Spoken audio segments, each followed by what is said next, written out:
ನಾನೀಗ ಕಾವೇರಿ ನಿವಾಸ ಅಂದ್ರೆ ಸಿಎಂ ಸಿದ್ದರಾಮಯ್ಯನವರ ಅಧಿಕೃತ ಸರ್ಕಾರಿ ನಿವಾಸ ಕಾವೇರಿಯಲ್ಲಿದ್ದೀನಿ. ಕಾವೇರಿ ನಿವಾಸದಲ್ಲಿ ಸಾಕಷ್ಟು ಬೆಳವಣಿಗೆಗಳು ನಡೀತಾ ಇದೆ. ಬಹಳ ಮುಖ್ಯವಾಗಿ ಸಿಎಂ ಸಿದ್ದರಾಮಯ್ಯನವರು ತಮ್ಮ ಸ್ಥಾನಕ್ಕೆ ರಾಜೀನಾಮೆ ಕೊಡಬೇಕೆಂಬ ಹೈಕಮಾಂಡ್ ಸೂಚನೆ ಹಿನ್ನೆಲೆಯಲ್ಲಿ ಕಾವೇರಿ ನಿವಾಸದಲ್ಲಿ ಹಲವಾರು ಬೆಳವಣಿಗೆಗಳು ನಿನ್ನೆಯಿಂದ ನಡೀತಾ ಇದೆ. ಇವತ್ತು ಕೂಡ ಬೆಳಿಗ್ಗೆ ಬ್ರೇಕ್ಫಾಸ್ಟ್ ಮೀಟಿಂಗ್ ಅನ್ನ ಸಿದ್ದರಾಮಯ್ಯನವರು ಹಮ್ಮಿಕೊಂಡಿದ್ದಾರೆ. ಸಿದ್ದರಾಮಯ್ಯ ಅವರ ಬ್ರೇಕ್ಫಾಸ್ಟ್ ಮೀಟಿಂಗ್ಗೆ ಸಚಿವರುಗಳು ಬಹಳ ಪ್ರಮುಖವಾಗಿ ಪ್ರಭಾವಿ ಸಚಿವರುಗಳು ಮತ್ತು ಇತರ ಸಚಿವರುಗಳು ಕೂಡ ಬಂದಿದ್ದಾರೆ. ಯಾವುದೇ ಶಾಸಕರುಗಳಿಗೆ ಆಹ್ವಾನ ಇಲ್ಲ. ಬದಲಾಗಿ ಸಿಎಂ ರಾಜಕೀಯ ಕಾರ್ಯದರ್ಶಿಗಳು ಮತ್ತು ಕಾನೂನು ಸಲಹೆಗಾರರಿಗೆ ಕೂಡ ಆಹ್ವಾನ ಕೊಡಲಾಗಿದೆ. ಅವರು ಕೂಡ ಈ ಒಂದು ಕಾರ್ಯಕ್ರಮಕ್ಕೆ ಬಂದಿದ್ದಾರೆ. ಇವತ್ತಿನ ಬ್ರೇಕ್ಫಾಸ್ಟ್ ಮೀಟಿಂಗ್ ನಲ್ಲಿ ಬಹಳ ಮುಖ್ಯವಾಗಿ ಕೆಲವೊಂದು ವಿಚಾರಗಳ ಬಗ್ಗೆ ಚರ್ಚೆ ಕೂಡ ಆಗುತ್ತೆ. ಸಿದ್ದರಾಮಯ್ಯನವರು ಹೈಕಮಾಂಡ್ ಅವರಿಗೆ ರಾಜೀನಾಮೆ ಕೊಡೋದಕ್ಕೆ ಸೂಚನೆ ಕೊಟ್ಟಿದೆ.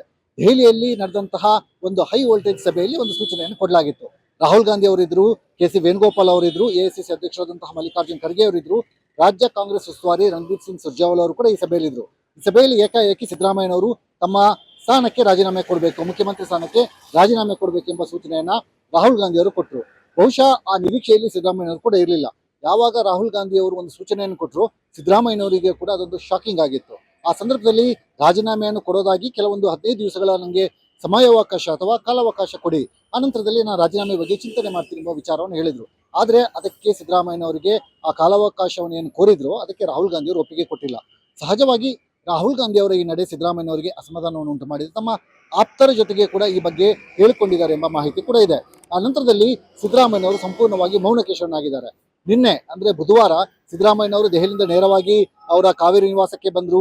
ಎಲ್ಲೂ ಹೊರಗಡೆ ಹೋಗಿರಲಿಲ್ಲ. ಬದಲಾಗಿ ಕೆಲವೊಂದು ಸಚಿವರುಗಳು, ಅವರ ಆಪ್ತ ವಲಯದಲ್ಲಿ ಗುರುತಿಸಿಕೊಂಡಂತಹ ಶಾಸಕರುಗಳು ಅಲ್ಲಿಗೆ ಬಂದು ಅವರನ್ನು ಭೇಟಿಯಾದರು. ಅನಂತರದಲ್ಲಿ ವಿಧಾನಸೌಧದಲ್ಲಿ ನಡೆದಂತಹ ಒಂದು ಕಾರ್ಯಕ್ರಮದಲ್ಲಿ ಅಂದರೆ ಜವಾಹರಲಾಲ್ ನೆಹರು ಅವರ ಪುಣ್ಯತಿಥಿ ಕಾರ್ಯಕ್ರಮದಲ್ಲಿ ಭಾಗಿಯಾದರು. ಅದರ ಹೊರತಾಗಿ ಕೆಪಿಸಿಸಿ ಕಚೇರಿಗೂ ಕೂಡ ಅವರು ಹೋಗಿರಲಿಲ್ಲ. ಇವತ್ತು ಬಹಳ ಮುಖ್ಯವಾಗಿ ಅವರು ಬ್ರೇಕ್ಫಾಸ್ಟ್ ಮೀಟಿಂಗ್ ಅನ್ನು ಕರೆದಿದ್ರು. ಎಲ್ಲೂ ಅಧಿಕೃತವಾಗಿ ಅವರ ಟಿಪಿಯಲ್ಲಿ ಅಂದ್ರೆ ಸಿದ್ದರಾಮಯ್ಯನವರ ಮುಖ್ಯಮಂತ್ರಿಯವರ ಕಾರ್ಯಕಲಾಪಗಳ ಪಟ್ಟಿ ಏನಿದೆ ಅದರಲ್ಲಿ ಯಾವುದೇ ವಿಚಾರವನ್ನು ಉಲ್ಲೇಖ ಮಾಡಿರಲಿಲ್ಲ. ಬದಲಾಗಿ ಸಚಿವರುಗಳಿಗೆ ಒಂದು ವೈಯಕ್ತಿಕ ಆಹ್ವಾನವನ್ನು ಕೊಟ್ಟಿದ್ರು. ಇಲ್ಲಿ ಬಹಳ ಮುಖ್ಯವಾಗಿ ಸಚಿವರುಗಳನ್ನು ಕರೆದು ಒಂದು ವಿದಾಯದ ಒಂದು ಉಪಹಾರ ಕೂಟ ಅಂತ ಇದನ್ನು ನಾವು ನೋಡ್ಬೋದು. ಅಲ್ಲಿ ತಮ್ಮ ಅಭಿಪ್ರಾಯಗಳನ್ನ ಹೈಕಮಾಂಡ್ ಏನು ವಿಚಾರವನ್ನು ತಿಳಿಸಿದೆ, ಹೈಕಮಾಂಡ್ ರಾಜೀನಾಮೆ ಸೂಚನೆಯನ್ನು ಕೊಟ್ಟಿದೆ, ಆ ಕಾರಣಕ್ಕಾಗಿ ನಾನು ರಾಜೀನಾಮೆ ಕೊಡ್ತೀನಿ ಅಂತ ಹೇಳ್ಬೋದು. ಜೊತೆಗೆ ಅವರ ಸಚಿವರುಗಳ ಜೊತೆಗೆ ಒಂದು ಉಪಹಾರ ಕೂಟ ಮಾಡಿ ಅವರಿಗೆ ಒಂದು ವಿದಾಯದ ಒಂದು ಥ್ಯಾಂಕ್ಸ್ ಹೇಳುವ ಮೂಲಕ ತಮ್ಮ ಸಿಎಂ ಜರ್ನಿ, ಸುದೀರ್ಘವಾದಂತಹ ದಾಖಲೆಯ ಸಿಎಂ ಜರ್ನಿಯನ್ನು ಅವರು ಇವತ್ತು ಕೊನೆಗೊಳಿಸುವಂತಹ ಸಾಧ್ಯತೆ ಇದೆ. ಅದರಲ್ಲೂ ಬಹಳ ಮುಖ್ಯವಾಗಿ ಅವರು ರಾಜ್ಯಪಾಲರಿಗೆ, ಯಾಕಂದ್ರೆ ಯಾವುದೋ ಸಿಎಂ ತಮ್ಮ ಸ್ಥಾನಕ್ಕೆ ರಾಜೀನಾಮೆ ಕೊಡುವಂತ ಸಂದರ್ಭದಲ್ಲಿ ರಾಜಭವನಕ್ಕೆ ಹೋಗಿ ಅಥವಾ ಲೋಕಭವನಕ್ಕೆ ಹೋಗಿ ರಾಜ್ಯಪಾಲರನ್ನ ಭೇಟಿ ಮಾಡಿ ಅವರಿಗೆ ತಮ್ಮ ರಾಜೀನಾಮೆಯನ್ನು ಸಲ್ಲಿಸಬೇಕು. ಆ ಸಂದರ್ಭದಲ್ಲಿ ರಾಜೀನಾಮೆ ಸಲ್ಲಿಸೋದಕ್ಕಿಂತ ಮುಂಚೆ ಕಾಂಗ್ರೆಸ್ ಪಕ್ಷದ ಶಾಸಕಾಂಗ ಪಕ್ಷದ ಸಭೆ ಆಗುತ್ತಾ ಇಲ್ವೋ ಎಂಬುದರ ಬಗ್ಗೆ ಕೂಡ ಕ್ಲಾರಿಟಿ ಇಲ್ಲ. ರಾಜ್ಯಪಾಲರು ಕೂಡ ಅವರು ಇಂದೋರ್ಗೆ ಹೋಗಿದ್ದಾರೆ. ಯಾಕಂದ್ರೆ ಅವರ ಪತ್ನಿಗೆ ಆರೋಗ್ಯ ಸರಿಯಿಲ್ಲ ಎಂಬ ಕಾರಣಕ್ಕಾಗಿ ಅವರು ಲೋಕಭವನದಲ್ಲಿ ಇಲ್ಲ, ಬದಲಾಗಿ ಅವರು ಇಂದೋರ್ಗೆ ಹೋಗಿದ್ದಾರೆ. ಇವತ್ತು ಸಂಜೆ ಆಗಮಿಸಿದ್ರೆ ಲೋಕಭವನಕ್ಕೆ ಅಲ್ಲಿ ಹೋಗಿ ಅವರನ್ನು ಭೇಟಿ ಮಾಡಿ ರಾಜೀನಾಮೆ ಸಲ್ಲಿಕೆ ಮಾಡುವಂತಹ ಒಂದು ಸಾಧ್ಯತೆಗಳಿದಾವೆ. ಆ ನಂತರದಲ್ಲಿ ದೆಹಲಿಗೆ ಹೋಗ್ತಾರೆ ಎಂಬ ಒಂದು ಮಾಹಿತಿ ಕೂಡ ಇದೆ. ಇದರ ಬಗ್ಗೆ ಕೂಡ ಸಿಎಂ ಕಚೇರಿ ಅಧಿಕೃತವಾಗಿ ನಮಗೆ ತಿಳಿಸಿಲ್ಲ. ಬದಲಾಗಿ ದೆಹಲಿಗೆ ಹೋಗಿ ಹೈಕಮಾಂಡ್ ನಾಯಕರುಗಳ ಜೊತೆಗೆ ಒಂದು ಚರ್ಚೆಯನ್ನು ಮಾಡ್ತಾರೆ ಎಂಬುದು ಬಹಳ ಪ್ರಮುಖವಾದಂತಹ ಮಾಹಿತಿ. ಇಲ್ಲಿ ಸಿದ್ದರಾಮಯ್ಯನವ್ರ ಮುಂದೆ ಕೆಲವೊಂದು ಆಯ್ಕೆಗಳಿದಾವೆ. ಯಾಕಂದ್ರೆ ಸಿದ್ದರಾಮಯ್ಯನವರು ತಮ್ಮ ಸ್ಥಾನಕ್ಕೆ ರಾಜೀನಾಮೆ ಕೊಡುವಂಥದ್ದು ಬಹುತೇಕ ಖಚಿತ ಆಗಿದೆ. ಸದ್ಯದ ವಾತಾವರಣ ಅವರು ಎಲ್ಲೂ ಅಧಿಕೃತವಾಗಿ ಹೇಳದೇ ಇದ್ರು ಕೂಡ ಈ ವಾತಾವರಣಗಳು ಬಹಳ ಸ್ಪಷ್ಟವಾಗಿ ನಮಗೆ ಗೋಚರಿಸ್ತಾ ಇದೆ. ಮತ್ತು ಬ್ರೇಕ್ಫಾಸ್ಟ್ ಮೀಟಿಂಗ್ ಆದ ಬಳಿಕ ತಮ್ಮ ನಿಲುವನ್ನು ಕೂಡ ಅವರು ಘೋಷಣೆ ಮಾಡಬಹುದು. ಒಂದು ವೇಳೆ ಘೋಷಣೆ ಮಾಡಿದ್ರೆ ನಂತರದಲ್ಲಿ ಅವರು ರಾಜೀನಾಮೆ ಸಲ್ಲಿಸ್ತಾರೆ. ದೆಹಲಿಗೆ ಹೋಗಿ ತಮ್ಮ ಆಪ್ತರ, ಯಾಕಂದ್ರೆ ಸಿದ್ದರಾಮಯ್ಯ ರಾಜೀನಾಮೆ ಸಲ್ಲಿಕೆ ಆಯ್ತು, ಅವರು ಸುದೀರ್ಘವಾಗಿ ಆಡಳಿತವನ್ನು ಕೂಡ ನಡೆಸಿ ಆಯ್ತು, ಮುಖ್ಯಮಂತ್ರಿಯಾಗಿ ಒಂದು ದಾಖಲೆಯನ್ನು ಕೂಡ ಬರ್ತಿದ್ದಾಯ್ತು. ಆದ್ರೆ ಅವರ ಜೊತೆಗೆ ಅವರ ಆಪ್ತರು ಏನಿದ್ದಾರೆ ಅವರಿಗೆ ಯಾವ ಸ್ಥಾನಮಾನಗಳನ್ನು ಕೊಡಬೇಕು, ಮುಂದೆ ಡಿ.ಕೆ. ಶಿವಕುಮಾರ್ ಅವರು ಮುಖ್ಯಮಂತ್ರಿ ಆದ್ರೆ ಅವ್ರನ್ನ ಯಾವ ರೀತಿ ನಡೆಸ್ಕೊಳ್ಬೇಕು, ಕೆಪಿಸಿಸಿ ಅಧ್ಯಕ್ಷ ಸ್ಥಾನ ಯಾರಿಗೆ ಹೋಗಬೇಕು, ಪ್ರಭಾವಿ ಇರುವಂತಹ ಖಾತೆಗಳು ಅಥವಾ ಸಚಿವ ಸ್ಥಾನಗಳು ಯಾರಿಗೆ ಹೋಗಬೇಕು, ಮತ್ತು ಸಂಪುಟದಲ್ಲಿ ಎಷ್ಟು ಜನ ಅವರ ಆಪ್ತರು ಸಚಿವರನ್ನು ಹೊಂದಿರಬೇಕು, ಡಿ.ಸಿ.ಎಂ ಹುದ್ದೆ ಸೃಷ್ಟಿಯಾದ್ರೆ ಅವರ ಪುತ್ರ ಅಥವಾ ಅವರ ಆಪ್ತರಿಗೆ ಎಷ್ಟು ಸ್ಥಾನವನ್ನು ಕೊಡಬೇಕು, ಯಾರಿಗೆಲ್ಲ ಕೊಡಬೇಕು, ಎಲ್ಲವೂ ಕೂಡ ಫೈನಲ್ ಆಗಬೇಕು. ಯಾಕಂದ್ರೆ ಸಿದ್ದರಾಮಯ್ಯನವರು ಅವರ ಜೊತೆಗೆ ದೊಡ್ಡ ಮಟ್ಟದ ಅಭಿಮಾನಿ ಬಳಗ ಇದೆ. ಅಹಿಂದ ವರ್ಗದ ನಾಯಕ, ಜನನಾಯಕರಾಗಿ ಒಂದು ಮಾಸ್ ಲೀಡರ್ ಆಗಿ ಗುರುತಿಸಿಕೊಂಡಂತವರು, ಸಚಿವರ ಪೈಕಿ ಬಹುತೇಕ ಸಚಿವರು ಅವರಿಗೆ ಬೆಂಬಲವಾಗಿ ನಿಂತಂತವರು, ಶಾಸಕರುಗಳ ಪೈಕಿ ಬಹುತೇಕ ಶಾಸಕರು ಅವರಿಗೆ ಬೆಂಬಲವಾಗಿ ನಿಂತಂತವರು. ಆ ಕಾರಣಕ್ಕಾಗಿ ರಾಜೀನಾಮೆಯನ್ನು ಕೊಡಬೇಡಿ ಎಂಬ ವಾದವನ್ನು ಕೂಡ ಅವರು ಮನವಿಯನ್ನು ಕೂಡ ಮಾಡ್ತಾ ಇದ್ದಾರೆ. ಹೀಗಿರುವಾಗ ತಮ್ಮ ಸ್ಥಾನಕ್ಕೆ ಸಿದ್ದರಾಮಯ್ಯನವರು ರಾಜೀನಾಮೆ ಕೊಟ್ರೆ ತಮ್ಮ ಜೊತೆಗಿರುವವರ, ತಮ್ಮ ಬಣದ ಅಥವಾ ಆಪ್ತರ ಅವರ ಹಿತಾಸಕ್ತಿಯನ್ನು ಕಾಪಾಡಬೇಕಾಗಿರುವಂತದ್ದು ಕೂಡ ಅವರ ಕರ್ತವ್ಯ ಆಗಿದೆ. ಆ ಕಾರಣಕ್ಕಾಗಿ ಸಿದ್ದರಾಮಯ್ಯನವರು ಯಾವ ನಡೆಯನ್ನು ಅನುಸರಿಸ್ತಾ ಇದ್ದಾರೆ, ಹೈಕಮಾಂಡ್ ಜೊತೆಗೆ ಯಾವ ರೀತಿ ಚೌಕಾಶಿ ಮಾಡ್ತಾರೆ ಮತ್ತು ತಮ್ಮ ಬಣದ ಹಿತಾಸಕ್ತಿಯನ್ನ ಯಾವ ರೀತಿಯಲ್ಲಿ ಕಾಪಾಡ್ತಾರೆ ಎಂಬುದು ಕೂಡ ಬಹಳ ಮುಖ್ಯ ಆಗುತ್ತೆ. ಆ ಕಾರಣಕ್ಕಾಗಿ ಇವತ್ತು ಅಂದ್ರೆ ಗುರುವಾರ ಶುಕ್ರವಾರ ಶನಿವಾರದ ಬೆಳವಣಿಗೆಗಳು ಬಹಳ ಪ್ರಾಮುಖ್ಯತೆ ಪಡ್ಕೊಳ್ಳುತ್ತೆ. ಇವತ್ತು ಒಂದು ವೇಳೆ ಸಿದ್ದರಾಮಯ್ಯ ಅವರು ರಾಜೀನಾಮೆ ಕೊಟ್ಟರೆ ಶುಕ್ರವಾರ ಪ್ರಮಾಣ ವಚನ ಸ್ವೀಕಾರ ಆಗುತ್ತೆ ಅಥವಾ ಶನಿವಾರ ಪ್ರಮಾಣ ವಚನ ಸ್ವೀಕಾರ ಆಗುತ್ತೆ ಎಂಬುದು ಕೂಡ ಬಹಳ ಪ್ರಮುಖವಾಗುತ್ತೆ. ಸಿದ್ದರಾಮಯ್ಯನವರು ರಾಜೀನಾಮೆ ಕೊಟ್ಟ ಬಳಿಕ ಶಾಸಕಾಂಗ ಸಭೆಯನ್ನು ಕೂಡ ಕರಿಬೇಕಾಗುತ್ತೆ. ಅಲ್ಲಿ ರಾಷ್ಟ್ರೀಯ ನಾಯಕರುಗಳು ಬರ್ತಾರೆ, ಅಲ್ಲಿ ಶಾಸಕರುಗಳು ತಮ್ಮ ನಾಯಕರನ್ನು ಆಯ್ಕೆ ಮಾಡಬೇಕಾಗತ್ತೆ. ಆ ನಂತರದಲ್ಲಿ ಪ್ರಮಾಣ ವಚನ ಸ್ವೀಕಾರ ಕಾರ್ಯಕ್ರಮ ನಡೆಯುತ್ತೆ. ಅದ ನಂತರದಲ್ಲಿ ಯಾರಿಗೆ DCM ಸ್ಥಾನ ಕೊಡಬೇಕು, ಯಾರಿಗೆ ಸಚಿವ ಸ್ಥಾನ ಕೊಡಬೇಕು, ಇವೆಲ್ಲವೂ ಬಳಿಕ ನಿರ್ಧಾರ ಆಗುತ್ತೆ. ಆದ್ರೆ ಈ ರಾಜೀನಾಮೆ ಒಂದು ರೀತಿಯಲ್ಲಿ ಪ್ರಹಸನ ನಡೀತಾ ಇದೆ. ಸಿದ್ದರಾಮಯ್ಯನವರು ಎಲ್ಲೂ ಮೌನ ಮುರಿದಿಲ್ಲ. ತಾನು ರಾಜೀನಾಮೆ ಕೊಡ್ತೀನಿ ಅಂತ ಅಧಿಕೃತವಾಗಿ ಹೇಳಿಕೆಯನ್ನು ಕೊಟ್ಟಿಲ್ಲ. ಒಂದು ವೇಳೆ ಪ್ರೆಸ್ ಮೀಟ್ ಮಾಡಿ ಹೇಳಿಕೆಯನ್ನು ಕೂಡ ಕೊಡಬಹುದು, ಆದ್ರೆ ಅಧಿಕೃತವಾಗಿ ಇವರಿಗೆ ಹೇಳಿಕೆಯನ್ನು ಕೊಟ್ಟಿಲ್ಲ.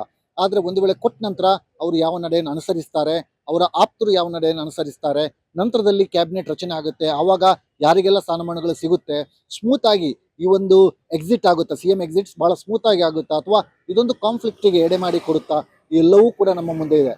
ಸದ್ಯಕ್ಕೆ ಕಾವೇರಿ ನಿವಾಸದಲ್ಲಿ ಒಂದು ರೀತಿಯ ರಾಜಕೀಯ ಚಟುವಟಿಕೆಗಳು ಗರಿಗೆದರಿದ್ದಾವೆ. ಅವರ ಅಭಿಮಾನಿಗಳು ಬಂದಿದ್ದಾರೆ. ಅವರ ಅಭಿಮಾನಿಗಳು ಸಿದ್ದರಾಮಯ್ಯನವರು ರಾಜೀನಾಮೆ ಕೊಡಬಾರ್ದೆಂಬ ಒತ್ತಾಯವನ್ನು ಮಾಡ್ತಾ ಇದ್ದಾರೆ. ಒಂದಿಷ್ಟು DK ಶಿವಕುಮಾರ್ ಅವರ ಅಭಿಮಾನಿಗಳು ಕೂಡ ಬಂದಿದ್ದಾರೆ. ಪಕ್ಷಕ್ಕಾಗಿ ಅವರು ತ್ಯಾಗ ಮಾಡಿದ್ದಾರೆ, ಹಲವಾರು ವರ್ಷಗಳು ಸಂಘಟನೆಯಲ್ಲಿ ಮಾಡಿದ್ದಾರೆ. ಪಕ್ಷದ ಬೇರೆ ಬೇರೆ ಚುನಾವಣೆಗಳಲ್ಲಿ ಅವರು ತಮ್ಮ ತ್ಯಾಗವನ್ನು ಮಾಡಿದ್ದಾರೆ. ಹೈಕಮಾಂಡ್ ಕೊಟ್ಟಂತ ಸೂಚನೆಗಳನ್ನ ಯಥಾವತ್ತಾಗಿ ಪಾಲನೆ ಮಾಡಿದ್ದಾರೆ. ಈ ಹಿಂದೆ ಅವರಿಗೆ 2023ರಲ್ಲಿ ರಾಜ್ಯದಲ್ಲಿ ಅಧಿಕಾರ ಬಂದಂತ ಸಂದರ್ಭದಲ್ಲಿ 2.5 ವರ್ಷ ಸಿದ್ದರಾಮಯ್ಯನವರು, ಉಳಿದ 2.5 ವರ್ಷ DK ಶಿವಕುಮಾರ್ ಅವರಂತ ಆಂತರಿಕವಾಗಿ ಒಂದು ಒಪ್ಪಂದ ಆಗಿತ್ತು. ಆ ಒಪ್ಪಂದದ ಪ್ರಕಾರ DK ಶಿವಕುಮಾರ್ ಅವರು ನಡ್ಕೊಳ್ಬೇಕು. ಅದಕ್ಕೆ ಅವರು ಆ ಒಪ್ಪಂದವನ್ನು ಒಪ್ಕೊಂಡು ತಮ್ಮ ಸ್ಥಾನವನ್ನು ತ್ಯಾಗ ಮಾಡಬೇಕು ಸಿದ್ದರಾಮಯ್ಯನವರು ಎಂಬ ಅಭಿಪ್ರಾಯವನ್ನು DK ಶಿವಕುಮಾರ್ ಅವರ ಆಪ್ತರು ಹೇಳ್ತಾ ಇದ್ದಾರೆ. ಆ ಕಾರಣಕ್ಕಾಗಿ ಈ ಅಧಿಕಾರ ಹಸ್ತಾಂತರ ಜಂಜಾಟ ಏನಿದೆ ಇದು ಬಹಳ ಸುಲಲಿತವಾಗಿ ಆಗುತ್ತಾ ಅಥವಾ ಮತ್ತಷ್ಟು ಸಮಸ್ಯೆಗಳಿಗೆ ಅಥವಾ ಜಟಿಲತೆಗೆ ಕಾರಣ ಆಗುತ್ತೆ ಎಂಬುದು ಕೂಡ ನಮ್ಮ ಮುಂದಿರುವ ಪ್ರಶ್ನೆ. ಸದ್ಯಕ್ಕೆ ಈ ಎಲ್ಲ ಬೆಳವಣಿಗೆಗಳು ನಡೀತಾ ಇದ್ದಾವೆ.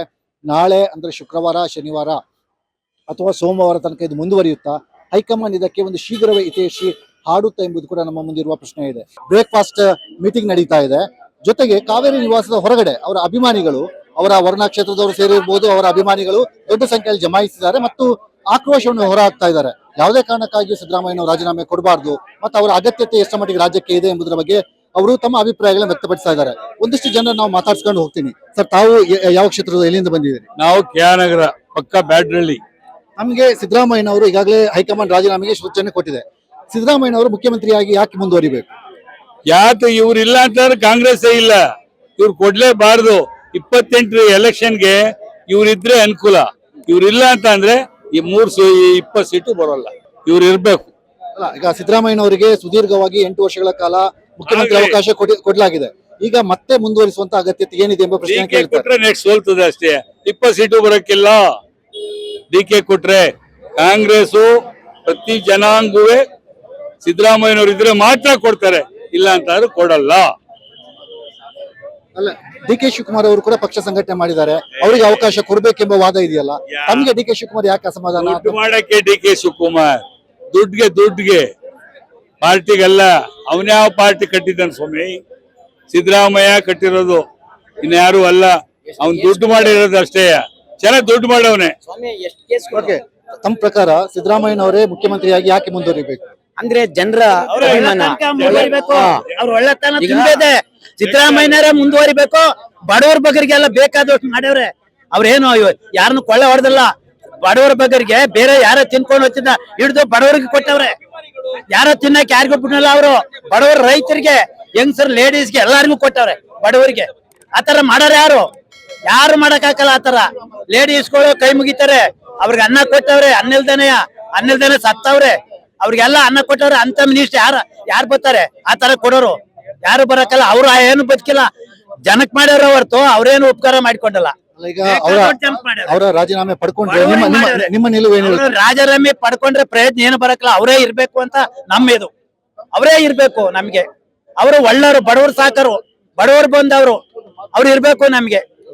ತಮ್ಮ ಪ್ರಕಾರ ತಾವು ಯಾವ ಕ್ಷೇತ್ರದವರು? ಈಗ ತಮ್ಮ ಪ್ರಕಾರ ಸಿದ್ದರಾಮಯ್ಯನವರ ರಾಜೀನಾಮೆ ಕೊಡಬೇಕಂತ ಹೈಕಮಾಂಡ್ ಸೂಚನೆ ಕೊಟ್ಟಿದೆ. ಈ ಹೈಕಮಾಂಡ್ ನಡೆ ಬಗ್ಗೆ ಕೂಡ ಅಸಮಾಧಾನ ಇದೆ. ತಮ್ಗೆ ಏನ್ ಅನಿಸುತ್ತೆ? ಸಿದ್ದರಾಮಯ್ಯನವರು ಮುಂದುವರಿತಾರಾ, ರಾಜೀನಾಮೆ ಕೊಡ್ತಾರಾ? ಒಂದ್ ವೇಳೆ ರಾಜೀನಾಮೆ ಕೊಟ್ರೆ ನಿಮ್ ನಿಲುವೇನಿರುತ್ತೆ? ಸರ್, ನಾವು ರಾಜೀನಾಮೆ ಕೊಟ್ರೆ ನಾವು ಐಯಿಂದ ಒಗ್ಗಟ್ಟಾಗಿ ಹೋರಾಟ ಮಾಡ್ತೀವಿ. ಕರ್ನಾಟಕದಲ್ಲಿ ಸಹ ಸಾಮಾಜಿಕ ನ್ಯಾಯ ಕೊಟ್ಟಂತ ಏಕೈಕ ವ್ಯಕ್ತಿ ಅಂದ್ರೆ ಸನ್ಮಾನ್ಯ ಮುಖ್ಯಮಂತ್ರಿಗಳು ಸಿದ್ದರಾಮಯ್ಯನವರು. ಸರ್ವರನ್ನು ಸಮನಾಗಿ ಕಂಡು ದೊಡ್ಡ ಬಸವಣ್ಣವರ ಆದಿಯಾಗಿ, ಅಂಬೇಡ್ಕರ್ ಬಾಬಾ ಸಾಹೇಬ್ ಅಂಬೇಡ್ಕರ್ ಸಿದ್ಧಾಂತವಾಗಿ ಎಲ್ಲಾ ಸಮಾಜನು ಸರ್ವರನ್ನು ಸಮನಾಗಿ ತಕೊಂಡು ಹೋದಂತ ಏಕೈಕ ವ್ಯಕ್ತಿ ಅಂದ್ರೆ ಸಿದ್ದರಾಮಯ್ಯನವರು. ಇವರು ಏಕಾಏಕಿ ಡೆಲ್ಲಿ ಬರಿಬಿಟ್ಟು ಸನ್ಮಾನ್ಯ ಮುಖ್ಯಮಂತ್ರಿಗಳ ರಾಜೀನಾಮೆ ಕೊಡಿ ಅಂತಂದ್ರೆ ಎಷ್ಟರ ಮಟ್ಟಿಗೆ ಸರಿ ಸರ್? ಸರ್ಕಾರ ರಚನೆ ಆಗಕ್ಕಲ್ಲ. ಸರ್, ಇವತ್ತು ರಾಜ್ಯಾದ್ಯಂತ ಸಿದ್ದರಾಮಯ್ಯನವರು ರಾಜೀನಾಮೆ ಕೊಟ್ರೆ ನಮ್ಮ ಐಯಿಂದ ಒಂದು ಒಗ್ಗಟ್ಟು ಶಕ್ತಿ SC ST ಐಯಿಂದ ಒಗ್ಗಟ್ಟು ಏನಿದೆ ಒಡೆದೋಗುತ್ತೆ ಸರ್. ಸನ್ಮಾನ್ಯ ಮುಖ್ಯಮಂತ್ರಿಗಳು ಐಯಿಂದ ಒಗ್ಗಟ್ಟು ಇರಬೇಕು ಅಂದ್ರೆ ಸನ್ಮಾನ್ಯ ಮುಖ್ಯಮಂತ್ರಿಗಳು ಐಯಿಂದ ನಾಯಕ ಇರಲೇಬೇಕು ಸರ್. ಅವ್ರ ಅವಶ್ಯಕತೆ ಇದೆ ಸರ್ ಕರ್ನಾಟಕಕ್ಕೆ. ಡಿ ಕೆ ಶಿವಕುಮಾರ್ ಅವರು ಕೂಡ ಪಕ್ಷಕ್ಕೆ ಸಂಘಟನೆಗೆ ಕೆಲಸ ಮಾಡಿದ್ದಾರೆ, ಅವರಿಗೂ ಕೂಡ ಕೊಡಬೇಕೆಂಬ ಅಭಿಪ್ರಾಯ ಇದೆ.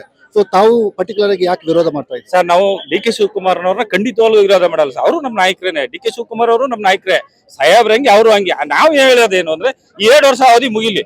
ಈ 2 ವರ್ಷ ಅವಧಿ ಮುಗಿದ ನಂತರ 28 ಚುನಾವಣೆಗೆ ಸಿದ್ದರಾಮಯ್ಯ ಅವರ ನಾಯಕತ್ವದಲ್ಲಿ ಮುಂದಕ್ಕೆ ಹೋದ್ರೇನೆ ಸರ್ ಮುಂದೆ ಕಾಂಗ್ರೆಸ್ ಬರೋದು. ಆವಾಗ ಸನ್ಮಾನ್ಯ DK ಶಿವಕುಮಾರ್ ಅವ್ರನ್ನ ಮುಖ್ಯಮಂತ್ರಿ ಮಾಡ್ಲಿ ಸರ್, ನಾವು ಒಗ್ಗಟ್ಟಾಗಿರ್ತೀವಿ.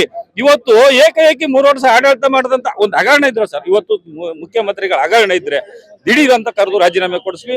ನಾವು ಹಗರಣ ಮಾಡಿದ್ರು ನಮ್ಮ ಸಾಹೇಬ್ರು ಅಂತ ನಾವು ತಪ್ಪಿರ್ತಿದ್ವು. ನಮ್ಮ ಐಯಿಂದ ಒಗ್ಗಟ್ಟು ಇವತ್ತು ಐಯಿಂದ ಒಗ್ಗಟ್ಟು ಒಡೆದೈತದ ಅಂದ್ರೆ ಏನಾದ್ರು ರಾಜೀನಾಮೆ ಕೊಡಿಸಿದ್ರೆ ಸರ್ ಕರ್ನಾಟಕದಲ್ಲಿ ನಾವು ಐಯಿಂದ ಹೋರಾಟ ಮಾಡ್ತೀವಿ.